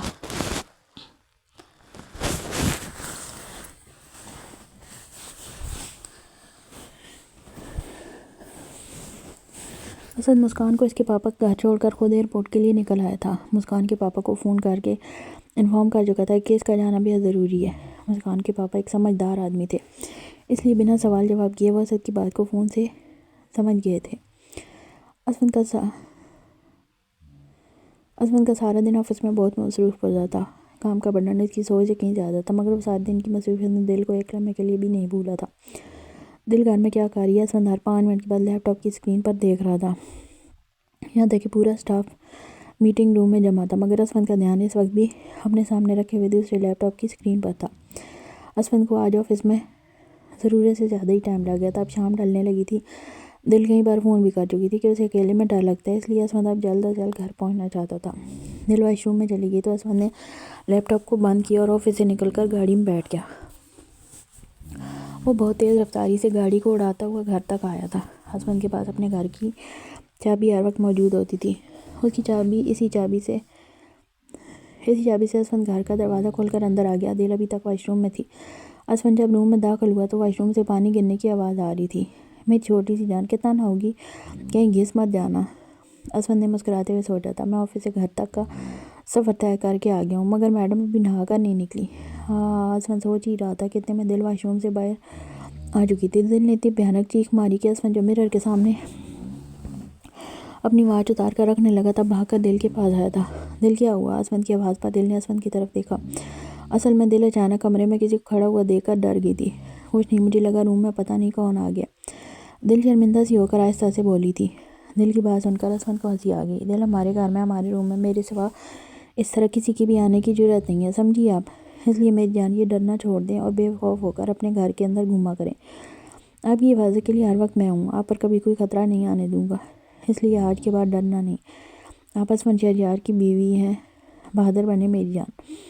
اسفند نے کہہ کر دل کو اپنے سینے سے لگا کر ماتھے پر بوسہ دیا اور اسے خود کے ساتھ میچ لیا۔ اسفند کو دل کے گیلے بالوں کی خوشبو بہکا رہی تھی۔ اسفند دل کے چہرے کو اپنے ہاتھوں کے پیالے میں بھر کر دل کے لبوں پر جھکنے ہی والا تھا کہ دل نے اسفند کے سینے پر اپنے ہاتھوں کا زور دے کر پیچھے کیا۔ آپ کو اور کوئی کام آتا بھی ہے یا نہیں؟ دل، واپس آؤ، صبح سے کام ہی کر رہا تھا، اب اگر آپ نے کوئی چالاکی کی تو مجھ سے برا کوئی نہیں ہوگا۔ دل جو اسفند کو اپنے ہاتھ کا انگوٹھا دکھا کر چڑھاتے ہوئے روم سے باہر بھاگ کر لاؤنج میں چلی گئی تھی۔ دل، واپس آؤ یار، مت تنگ کیا کرو۔ اسفند اسے اونچی آواز میں بلا رہا تھا۔ میں تو نہیں آ رہی۔ تو ٹھیک ہے، میں بھی نہیں آ رہا۔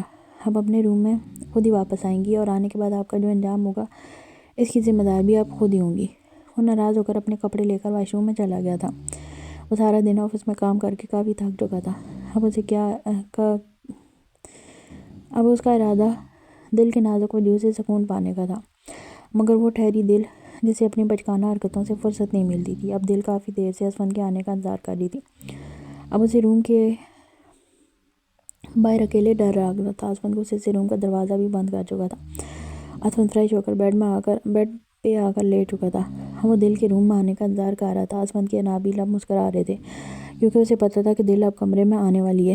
ہائے اللہ میاں، یہ لائٹ کیسے چلے گی؟ اور پہلے تو کبھی نہیں جاتی، اس لائٹ نے بھی آج مجھے ہی ذلیل کروانا تھا۔ اب میں اندر کیا منہ لے کر جاؤں گا؟ اسفند کیا سوچیں گے کہ میں خود ہی ہار مان کر روم میں واپس آ گئی ہوں۔ چھوڑو، دوا کرو اپنی انا کو، وہ میری شوہر ہے، ان سے کیسی ہار اور جیت ہے؟ دل خود ہی سوال کر رہی تھی اور خود ہی جواب دے رہی تھی۔ اصل میں دل کو اندھیرے میں ڈر لگ رہا تھا، اس لیے وہ روم میں واپس جانا چاہتی تھی۔ اسفند نے سیکیورٹی گارڈ کو کال کر کے لائٹ خود بند کروائی تھی۔ اسے اچھے سے پتہ تھا دل کو اندھیرے سے بہت ڈر لگتا ہے۔ اب دل باجی خود ہی سوال جواب کر کے تھک کر اب اس کے قدم روم کی طرف بڑے تیزی سے بڑھے تھے۔ دل یا حی یا قیوم کا ورد کر رہی تھی۔ اسے لگ رہا تھا اس کے ارد گرد اندھیرے میں جن اور بھوت ہی منڈلا رہے ہیں۔ دل ورد کرتے ہوئے تقریباً بھاگتے ہوئے انداز سے روم کا دروازہ کھول کر روم کے اندر داخل ہوئی تھی۔ اسفند، آپ کہاں ہیں؟ اسفند، پلیز آواز دیں، مجھے ڈر لگ رہا ہے۔ ڈر کے مارے دل کی آنکھوں میں آنسو آ گئے تھے اور ڈر سے دل اتنی زور سے دھڑک رہا تھا، ایسے لگتا تھا جیسے دل دیواریں توڑ کر ابھی باہر آ جائے گا۔ اسفند جو دل کی آوازیں سن رہا تھا، بیڈ پر آرام سے لیٹے ہوئے، اس نے کوئی جواب نہیں دیا۔ اسفند، پلیز آپ روم میں ہیں نا، جواب دیں۔ اسفند کو اب اندازہ ہوا کہ دل ضرورت سے زیادہ ڈر گئی ہے، کیونکہ اس کی آنکھوں سے لرزش والی آواز سے صاف پتہ چل رہا تھا کہ وہ رو رہی ہے۔ دل، میری جان، میں روم میں ہی ہوں۔ وہ تیزی سے بیڈ سے اٹھ کر دل کی آواز کی سمت چلنے ہی لگا تھا کہ دل آ کر اسفند سے ٹکرا گئی تھی اور وہ دونوں بیڈ پر گر گئے۔ وہ اسفند کے نیچے پڑی ہوئی بچوں کی طرح ہچکیاں لے لے کر رو رہی تھی۔ کیوں نہیں آواز دے رہے تھے آپ مجھے؟ اتنا ڈر لگ رہا تھا۔ سوہر جان، مجھے نہیں پتا تھا آپ اتنی زیادہ ڈر جاؤ گی۔ اسفند کو سچ میں اپنی غلطی کا احساس ہو رہا تھا۔ جان، رونا بند کرو، میں یہیں پر ہوں، میرے ہوتے ہوئے آپ کو ڈرنے کی ضرورت نہیں ہے۔ کتنی بار یہ بات آپ کو سمجھاؤں؟ جان، آپ کے شوہر سے دنیا ڈرتی ہے اور میری بیوی میری ہی پاؤں میں پڑی ہوئی اندھیرے سے ڈر رہی ہے، مجھے تو ڈوب کے مر جانا چاہیے۔ اسفند قبل سے دل کو چپ کروا رہا تھا، مگر دل کا ڈر ختم نہیں ہو رہا تھا۔ وہ اسفند کے سینے میں منہ چھپائے سنسیاں لیے جا رہی تھی۔ مجھ سے بات کریں، میں آپ سے ناراض ہوں۔ سو کر کے روتی ہوئی دل نے بچوں کی طرف سے اپنی ناراضگی کا اظہار کیا تھا۔ وہ اپنے منہ کا رخ دوسری طرف موڑ چکی تھی۔ اصل بات یہ تھی کہ اب لائٹ آ گئی تھی تو دل واپس سے شیر بن چکی تھی، اس لیے اب وہ اسفند کی طرف اپنی پشت کر کے لیٹ گئی تھی۔ اچھا جی، اب لائٹ آ گئی ہے تو آپ کو اپنی ناراضگی یاد آ گئی ہے۔ اسفند نے دل کی کمر مار ڈال کر دل کو اپنے اوپر لٹا لیا تھا۔ جی، اب بولو، کیوں ناراض ہو آپ؟ دل کے سلکی بال جو اسفند کے چہرے پر گھٹا کی طرح پھیل گئے تھے، انہیں اپنے ہاتھ سے پیچھے ہٹا رہا تھا۔ کیونکہ آپ کی وجہ سے مجھے اتنی دیر تک ڈرتے رہنا پڑا۔ اسفند، میری وجہ سے؟ وہ کیسے؟ دل، آپ مجھے لینے نہیں آ سکتے تھے؟ اسفند، اچھا جی، آپ سے کس نے کہا تھا آپ روم چھوڑ کر باہر جائیں؟ دل مجھے جانے کے لیے بھی آپ نے ہی مجبور کیا تھا نا، منہ پھلا کر بولی اسفند۔ میں نے کیسے مجبور کیا تھا؟ اسفند دل کی معصوم سی لڑائی سن رہا تھا۔ اسفند کو دل کی یہی بچکانہ حرکتیں ہی تو پیاری لگتی تھیں۔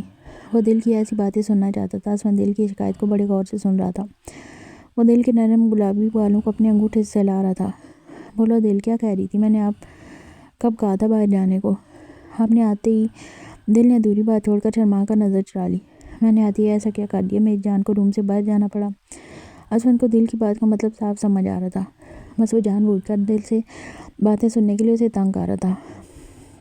مجھے نہیں پتا، چھوڑے مجھے۔ اسفند چھوڑنے کے لیے تھوڑی پکڑا ہے، ویسے بھی میرے کپڑے پہن کر آپ اتنی ہاٹ لگتی ہو کہ میرے جیسے کمزور دل کا بندہ تو ویسے ہی آپ پر فدا رہتا ہے، اور جب میرے کپڑے پہن کر اتنی ہاٹ لگتی ہو کہ میرا تو دل کرتا آپ کو کھا ہی جاؤں۔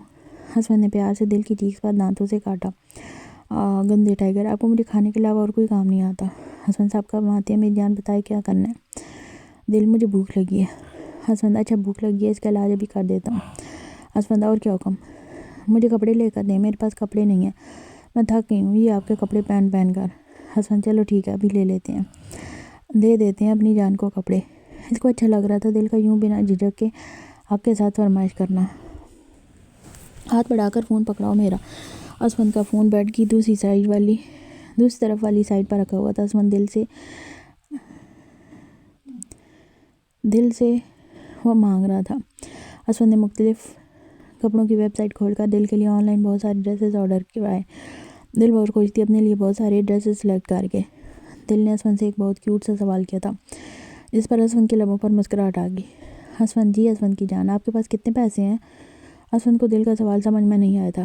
آپ کیوں پوچھ رہی ہیں؟ میں اس لیے پوچھ رہی ہوں کہ میں کتنے اور ڈریسز لے سکتی ہوں، آپ مجھے بتا دیں۔ اصل میں دل اسفند کے بجٹ میں رہ کر شاپنگ کرنا چاہتی تھی۔ اسفند کے لب بے اختیار مسکرا دیے، جس سے اسفند کے گالوں خوبصورت ڈمپل کافی گہرے اٹھتے، جس سے وہ اور بھی دلکش لگ رہا تھا۔ دل کا دھیان کپڑوں سے ہٹ کر اسفند کے ڈمپلز پر چلا گیا۔ میری جان، آپ جتنی مرضی شاپنگ کریں، آپ کو پیسوں کی فکر کرنے کی ضرورت نہیں ہے۔ آپ کا شوہر اتنا تو کما ہی لیتا ہے کہ اپنی بیوی کو اس کی مرضی کی شاپنگ کروا سکے، اس لیے آپ اس چھوٹے سے دماغ میں زیادہ سوچیں مت پالا کریں۔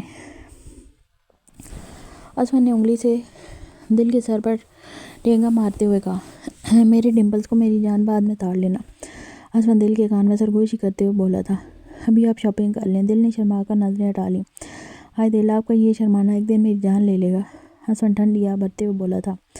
دل پچھلے 3 گھنٹے سے آن لائن شاپنگ کر رہی تھی، وہ بھی اسفند کے سینے پر ساتھ ٹکائے ہوئے۔ اسفند بیڈ پر سیدھا لیٹا ہوا تھا اور دل اسفند کے سینے کو اپنا تکیہ بنا کر فون میں مست تھی۔ اسفند جو اپنے ہاتھوں سے اپنی منمانیاں کیے جا رہا تھا، مگر دل ڈریس سلیکٹ کرنے میں اتنی خوش اور مصروف تھی کہ وہ اسفند کو منمانیاں کرنے سے منع نہیں کر رہی تھی، اور نہ ہی اس کا اس طرف دھیان تھا۔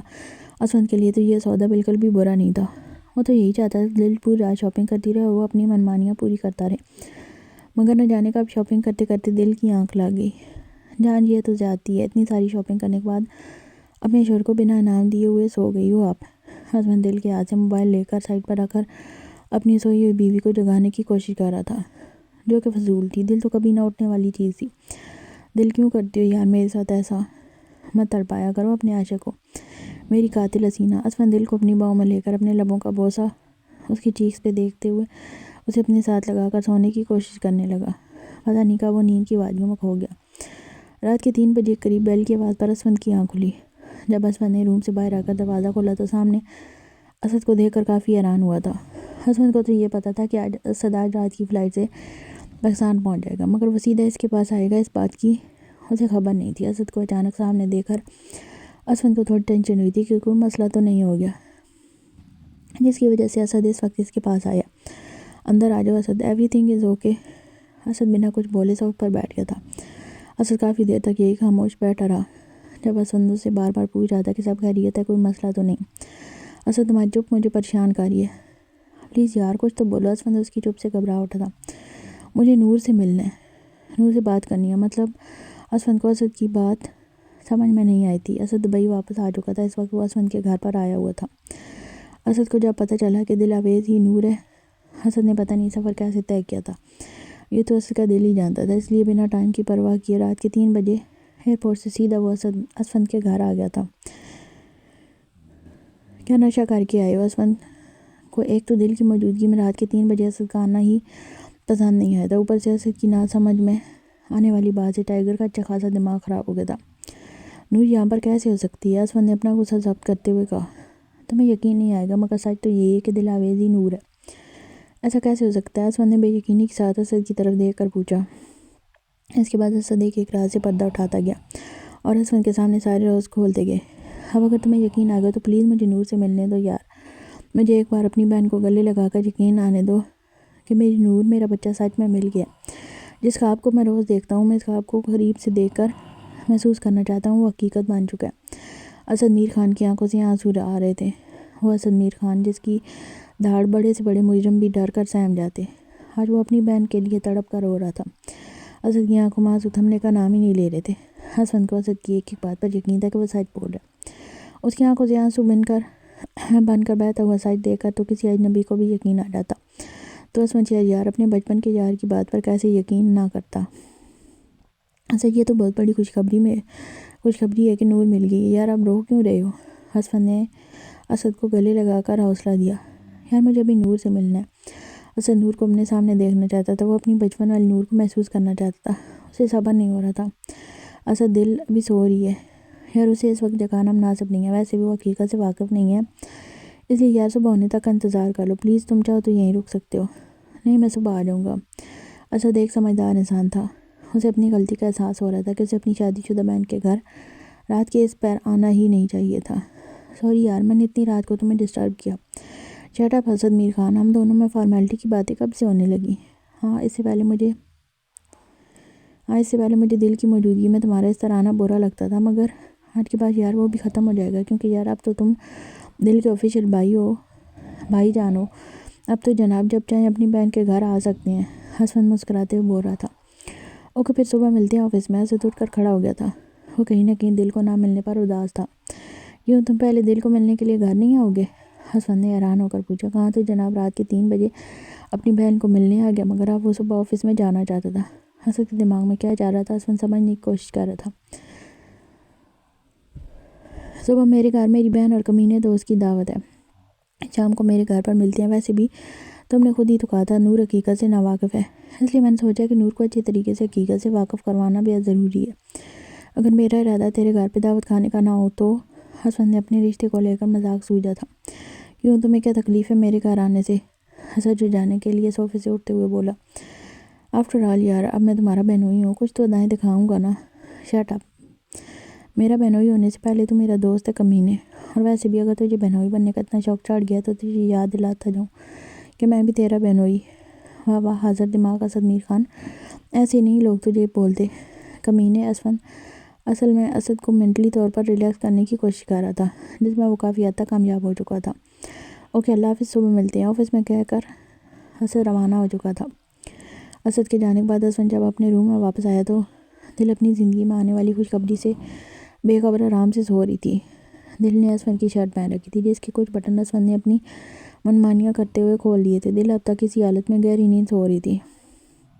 دل کے کھلے ہوئے بالوں کی کچھ آوارہ لٹیں جو اس کے چہرے پر بکھری ہوئی تھی۔ اسود کے دل کو گہری نظروں سے دیکھتے ہوئے مسکرا کر دل کے پاس بیٹھ گیا۔ وہ اپنی انگلی کے پوروں سے آوارہ لٹوں کانوں کو پیچھے کر کے بڑی محبت سے دل کے چہرے کو دیکھ رہا تھا۔ وہ سوتے ہوئے اور بھی خوبصورت لگ رہی تھی۔ دل کے چہرے کو دیکھتے دیکھتے اسود کی نظر دل کے ابھرے ہوئے نیچرل پنک گلاب کی پنکھڑیوں جیسے ہونٹوں پر جا کر ٹھہر گئی تھی۔ اس پنکھڑیوں کو دیکھتے ہی اسود ہمیشہ کی طرح بے قابو ہو کر بہکنے لگا تھا۔ اسود شہریار دیوانہ تھا دل خوبصورت لبوں کا۔ وہ بنا دل کی نیند کا خیال کیے دل کے لبوں کو اپنی قید میں لے گیا تھا۔ دل جو گہری نیند میں سو رہی تھی، اسے اچانک کوئی افطار سے ڈر کر اٹھ گئی۔ وہ اسود کو پیچھے کرنے کی ناکام کوشش کرنے لگی، مگر سامنے چٹان سے زیادہ مضبوط اسود شہریار تھا جو دل کی نازک سی جان سے اپنی جگہ سے کبھی ہل نہیں سکتا تھا۔ اسود جب اپنی مرضی سے پیچھے ہوا تو دل کو اپنی نیند خراب ہونے پر بہت زیادہ غصہ آ رہا تھا۔ وہ غصے سے اسود کو گھور رہی تھی۔ آپ کا مسئلہ کیا ہے؟ مجھے سونے کیوں نہیں دیتے؟ کیوں میری نیند کے دشمن بنے رہتے ہیں آپ؟ وہ شکوہ گار آنکھوں سے دیکھتے ہوئے بول رہی تھی۔ اسود اپنے انابی لبوں سے مسکرا کر دل کی کمر کے نیچے کی طرف سے ہاتھ ڈال کر اسے اپنے اوپر لے آیا تھا۔ آپ کا کیا مسئلہ ہے؟ آپ کیوں مجھے سکون سے نہ جینے دیتی ہیں، نہ سونے دیتی ہیں، نہ کھانے دیتی ہیں، نہ پینے دیتی ہیں؟ وہ اپنی باہوں کا گھیرا دل کی کمر پر مضبوط کرتے ہوئے دیکھ رہا تھا۔ جھوٹ مت بولے، میں نے ایسا کچھ بھی نہیں کیا۔ دل نیند کی خماری سے بھری ہوئی آنکھوں گول کر کے غصے سے بولی، میں جھوٹ نہیں بول رہا، سچ تو یہی ہے کہ اسمن شہریار ایک چٹان کا نام ہے جس کو اپنی جگہ سے لانے کی کسی میں ہمت نہیں ہے۔ اسمن شہریار کو لگتا ہے کہ اسے کبھی کسی سے محبت نہیں ہو سکتی۔ اس اسمن شہریار کو تمہیں جیسی چھوٹی سی لڑکی نے لا کر رکھ دیا۔ اسمن شہریار کسی لڑکی پر مر مٹ جائے، اسمن شہریار ایسا تو کبھی نہ تھا، کسی پر مرنے مٹنے والا، کسی پر فدا ہونے والا۔ کیوں دل تم میرے لیے اتنی خاص ہو گئی ہو کہ آپ کے دور جانے کے خیال سے، آپ کو کھونے کے ڈر سے میری سانسیں رک جاتی ہیں۔ اب آپ آدھی رات کو یہ شاعری کس خوشی میں کر رہے ہیں؟ ہاں اسمن کو دل کی جھنجھلاہٹ پر ہنسی آ گئی۔ شاعری نہیں کر رہا بیوقوف لڑکی، اپنے دل کی بات بتا رہا ہوں، وہ صبح بتا دیجیے گا، ابھی مجھے سونا ہے، کہہ کر اسمن کی کمر میں ہاتھ ڈال کر اپنا منہ اسمن کے سینے میں چھپاتی ہوئی پھر سے سونے کی تیاری میں تھی۔ اگر آپ کی نیند پوری ہوگی ہو تو ذرا مجھے میرا انعام دے دیجیے۔ کیسا انعام؟ کون سا میرے سونے کے بعد آپ نے قلعہ فتح کر لیا ہے جو میں آپ کو انعام دوں؟ اسمن کے سینے میں سر چھپائے ہوئے آنکھیں بند کر کے لیٹی ہوئی جواب دے رہی تھی، قلعہ تو فتح نہیں کیا، مگر اپنی پیاری بیوی کو ایک اچھے شوہر کی طرح شاپنگ کروائی ہے، تو مجھے اس کا انعام تو ملنا چاہیے۔ تو آپ نے کوئی احسان کیا؟ نہیں، میں نے تو ایسا نہیں کہا کہ میں نے کوئی احسان کیا۔ تو پھر انعام کس بات کا؟ یہ آپ کا فرض تھا کہ آپ مجھے میری ضرورت کی سب چیزیں مہیا کریں، آپ میرے شوہر ہیں، یہ آپ کا فرض ہے۔ اچھا جی، ایسے تو پھر بیوی کے بھی بہت سارے فرائض ہیں، ذرا وہ بھی آپ ٹائم سے ادا کر دیا کیجیے۔ ہاں تو میں آپ کا ناشتہ بنا دیا کروں گی۔ دل سمجھ کر بھی نہ سمجھی کر کے بول رہی تھی، تمہارے ناشتے کی ایسی کی تیسی، سیدھے طریقے سے میرا انعام دے دو، یا پھر دوسرے لفظوں میں بیوی ہونے کا فرض ادا کرو۔ میں آپ کا شوہر ہوں اور آپ کا فرض بنتا ہے کہ آپ میری ضرورت کا خیال رکھا کریں۔ کہا تو ہے کہ آج صبح آپ کا ناشتہ بنا کر اپنے فرض میں ادا کر دوں گی۔ دل کو سب سمجھ میں آ رہا تھا کہ اسمن کیا کہہ رہا، مگر وہ جان چھڑا کر سونا چاہتی تھی۔ آپ کے ناشتے کی تو ماں کی آنکھ، مجھے اسی وقت جوس پینا ہے جو میں خود بہت اچھے سے پی سکتا ہوں۔ یہ کہہ کر اسمن دل کے دونوں چیکس پر اپنے حاضرہ کا دل کے اوپر آ گیا اور دل کے نازک سے لبوں کو اپنی قید میں لے کر اپنی منمانیاں کرنے لگا۔ لبوں سے نمی پی کر پیچھے ہٹا تو مچلتی ہوئی دل کی گردن پر اپنے سلگتے ہوئے اناوی لبوں کے لمس چھوڑا تھا۔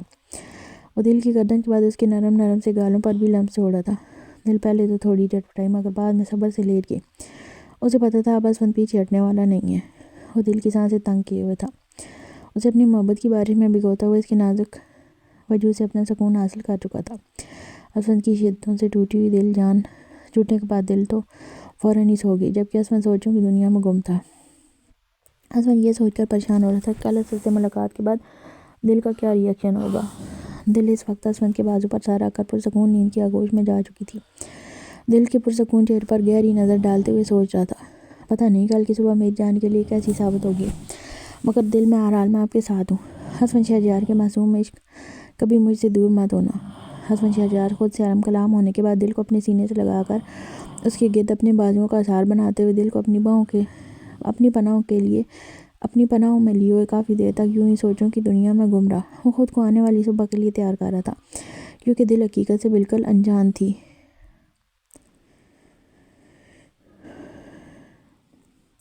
دل نے جو آن لائن شاپنگ کی تھی، اس کی ساری ڈریسز، جیولری، جوتے، کاسمیٹکس اور کچھ چیزیں جو اسمن نے خود سے دل کے لیے آرڈر کی تھی وہ بھی ڈیلیور ہو چکی تھیں۔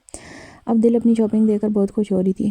وہ بچوں کی طرح اپنے ڈریسز کو میرے سامنے لے جا کر اپنے ساتھ لگا کر خوش ہو رہی تھی، اور اسمن دل کو خوش دیکھ کر بہت خوش تھا۔ اسمن صوفے پر بیٹھ کر اپنے لیپ ٹاپ پر اپنا ایک خاص پروجیکٹ تیار کر رہا تھا۔ اپنے کام کے دوران بار بار اسمن کی نظریں دل کی طرف اٹھ رہی تھیں۔ دل کی بچکانہ حرکتیں دیکھ کر اسمن سے کام تو نہیں ہو پا رہا تھا۔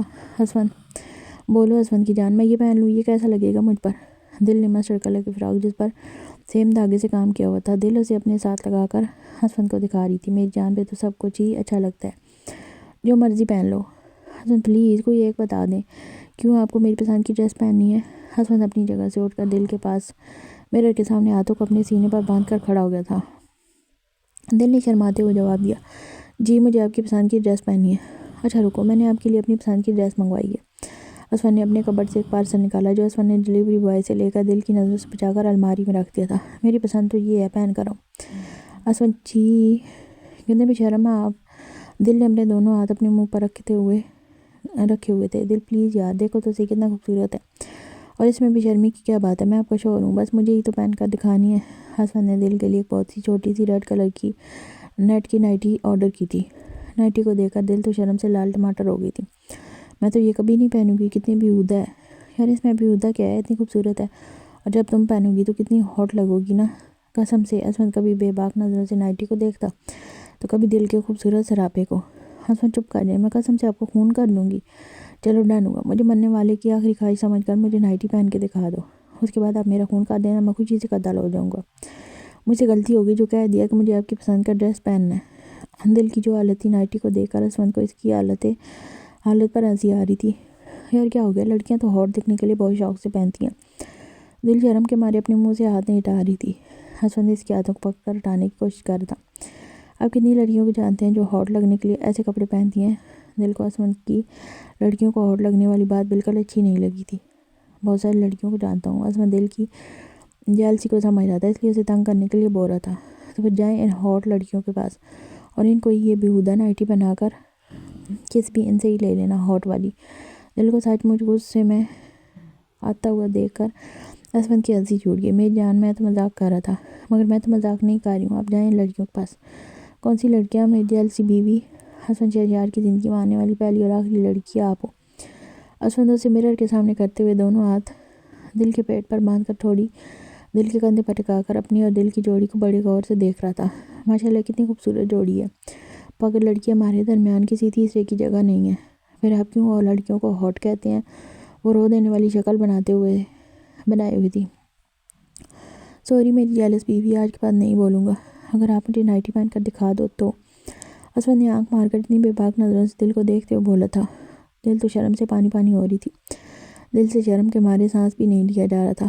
ایک تو اسمت دل کو اپنے اتنے قریب کیے ہوئے کھڑا تھا کہ دل گلابی پنکھڑیاں اسمت کے سلگتے ہوئے نابی لبوں سے ٹکرا رہی تھی، اوپر سے اسمت کی بے باک نظریں۔ اف، آپ سب لڑکیوں کو ہاٹ بول سکتے ہیں، میری طرف سے پوری اجازت ہے، بس میری جان چھوڑ دیں۔ وہ خود کو اسمت کی گریپ سے نکالنے کی کوشش کر رہی تھی۔ تمہاری جان کیسے چھوڑ دوں میری کانچ کی گڑیا؟ اسمت نے دل کی نازک سی کمر کو دونوں طرف سے پکڑ کر اسے اوپر اٹھایا اور ڈریسنگ ٹیبل کے اوپر بٹھا دیا۔ وہ اپنے دونوں ہاتھ دل کی دونوں سائڈ پر مرر پر رکھ کر کھڑا ہو گیا، دل کے چہرے پر جھکا تھا۔ ہاں، اسمت نے دل کے ہونٹ کنارے پر کاٹنے کی وجہ سے دل کے منہ سے ہلکی سی چیخ نکلی تھی۔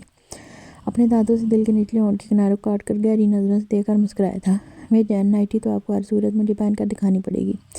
خماری سی بھری ہوئی آواز میں اس کے کان میں سرگوشی کی تھی۔ دل، میں نہیں پہنوں گی، دل اٹک کر بولی۔ تو کوئی بات نہیں، میں خود پہنا دوں گا۔ دل، آپ کو شرم نہیں آتی؟ مجھے اسمت کیوں کروں شرم؟ تم میری بیوی ہو، اس لیے مجھے شرم کرنے کی کوئی ضرورت نہیں ہے۔ اسمت، ہمیں دیر ہو رہی ہے، جلدی سے نائٹی پہن کر دکھاؤ۔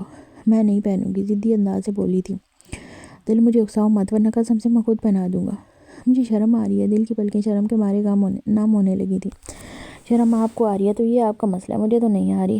دل، اسمت پلیز، میں نہیں پہن سکتی، وہ منمناتے ہوئے بول رہی تھی۔ اسمت، لگتا ہے مجھے خود ہی پہنانی پڑے گی، وہ فیصلہ کن انداز سے بول رہا تھا۔ اسمت پلیز چھوڑ دیں، میں خود پہن لوں گی۔ اسمت زبردستی دل کی شرٹ کے 2-3 بٹن کھول چکا تھا۔ دل نے کھلے بٹن والی جگہ سے شرٹ کو مٹھیوں میں دبوچ رکھا تھا۔ پہن سکتے تو ٹھیک ہے، ورنہ میری جان، مجھے پہنانے میں کوئی مسئلہ نہیں ہے، میں خوشی سے پہنا سکتا ہوں۔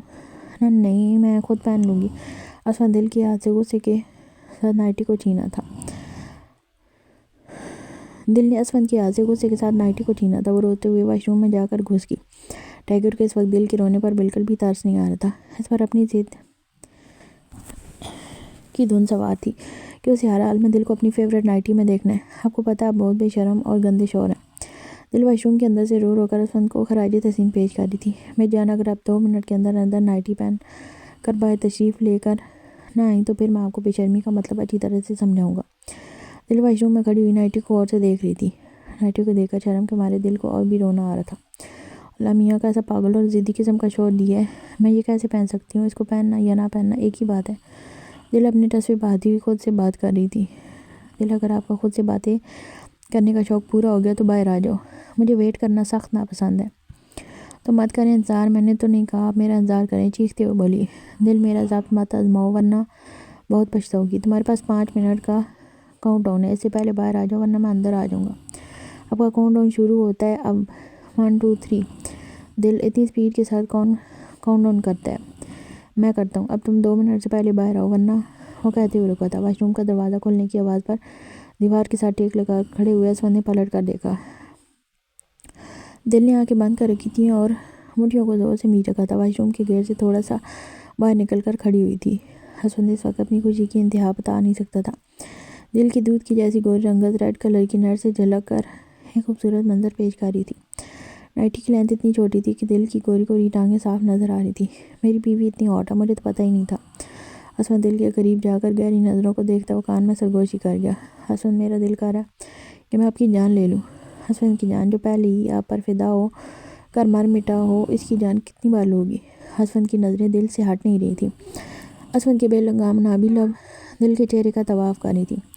دل آنکھوں کو بند کیے ہوئے پتھر بن کر کھڑی ہوئی تھی۔ عصمت کی پیاس بجھنے کا نام نہیں لے رہی تھی۔ وہ دل کو دیوار کے ساتھ لگا کر اس کے دونوں ہاتھوں کو پیچھے کی طرف باندھے ہوئے دل کی گردن پر جھکا ہوا اپنے سلگتے ہوئے ہونٹوں کے لمس چھوڑ رہا تھا۔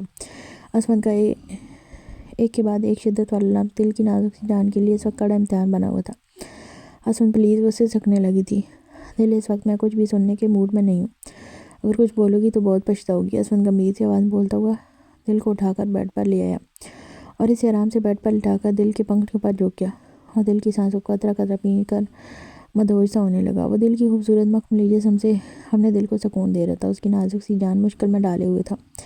وہ ظالم بنے اس کی سسکیاں تک نہیں سن رہا تھا۔ دل کی سانسوں کو پی کر پرسکون ہو کر دل کو اپنی باہوں کے گھیرے میں لیے ہوئے لیٹا تھا، مگر دل کی سسکیاں رکنے کا نام ہی نہیں لے رہی تھی۔ دل، میری جان، یہ رونا کس بات کا ہے؟ آپ بہت گندے اور ظالم ہیں۔ ایسے نہیں کہتے جان، میں آپ کا شوہر ہوں، آپ کو گناہ ملے گا۔ عصمت کو اس وقت دل کی نازک سی جان پر ترس آ رہا تھا، کیونکہ عصمت سے آج اپنی ٹائیگر والی سختی روکی نہیں گئی تھی۔ اب اسے اچھے سے پتا تھا دل کچھ دن تو یوں ہی سیاپا ڈالے رکھے گی۔ عصمت نے دل کو اپنی باہوں کے گھیرے میں اس طرح سے کس رکھا تھا کہ دل کوشش کے باوجود اپنی جگہ سے ہل نہیں پا رہی تھی۔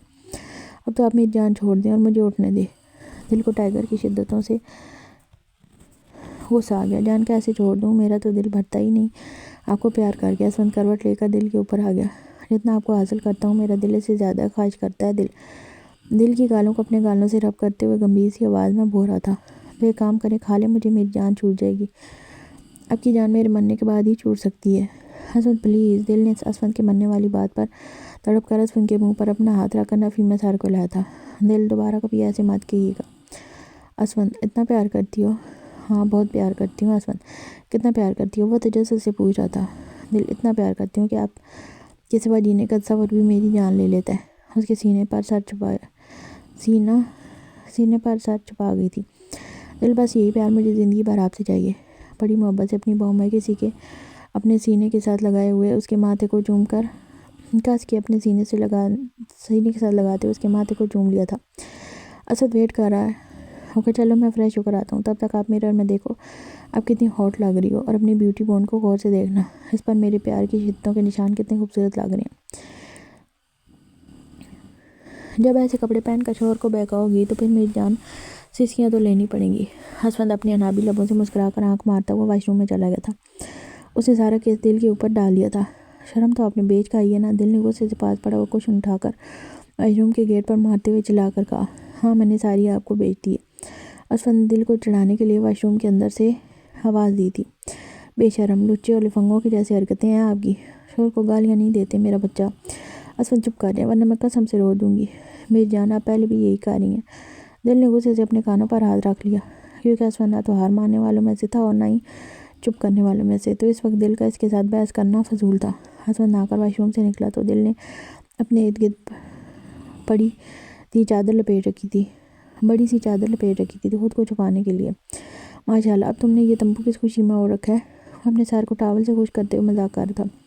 جتنی بیہودہ یہ نائٹی آپ میرے لیے لے کر آئے ہیں نا، جس کو پہن کر مجھے اتنی شرم آ رہی ہے۔ چلو جلدی سے تمبو سے باہر آؤ اور جا کر فریش ہو جاؤ، ہمیں نکلنا ہے، وہ شرٹ پہنتے ہوئے بول رہا تھا۔ جا رہی ہوں۔ وہ چادر کو لپیٹتے ہوئے واش روم میں جا چکی تھی، جبکہ عصمت پوری طرح ریڈی ہو کر اس کا ویٹ کر رہا تھا۔ دل عصمت کی پسند سے پیچ کلر کی پلین فراک، جس کے اوپر ریڈ کلر کا کام دار دوپٹہ لیے ہوئی تھی، پیروں میں گولڈن کلر کی ہیل والی سینڈل پہن کر ڈریسنگ مرر کے سامنے آ کر میک اپ کر رہی تھی۔ عصمت، ہم کہاں جا رہے ہیں؟ عصمت اسے تیار ہوتے ہوئے بہت گہری نظروں سے دیکھ رہا تھا۔